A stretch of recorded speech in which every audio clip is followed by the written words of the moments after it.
May pag-asa ba sa'yo si Bianca? Wala po. Ay, bakit naman? Wait lang, bakit naman wala? Kahit ako manligaw sa'yo? Oo. If manligaw ka man, may pila po eh. So kukuha ka pa ng number sa likuran. Ay! Pang-ilan na ba yung number? Grabe! Paano? Aray, ano to? Pila ng LTO.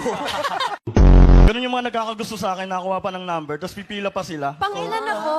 Si Bianca siguro pang 386. 386? 386. Dami naman. Sige, pero pwede po kitang i-back.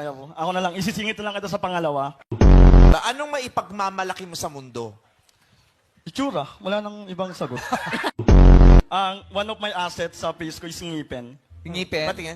Ngipin ba yan? Bakit? Kala ko bearing ng bisikleta. Magkano yung panadaw nyo? 49 pesos isa po. Pag gusto nyong bumili, punta kayo 999 Mall, Caloocan. Nakapag-promote. Tamang-tama. Paano mo binibenta yun? Halimbawa, Yes, yan, ito yung TV, bebenta mo, ikaw yung endorser. Paano mo binibenta? Panada. Ako hindi. Naka-display lang yung face ko doon. So, attracted na siya. Yung face. Yung Facebook. Oo, lalapit na sila. Sa'yo. VIP? Pero ito, totoong tanong ha. Marami kang naging girlfriends o mangilan-ngilan lang? Ano lang, dalawa pa lang po. Dalawa? Opo. Seryosong relasyon yan? Seryoso? Matagalan? Di naman. Hindi, months lang. Months. Ay, ba't mabilis lang? Ba't mabilis? Nagsasawa ako agad. Ay! Wow! Honest siya, no? Ang bilis. May pag-asa ba sa'yo si Bianca?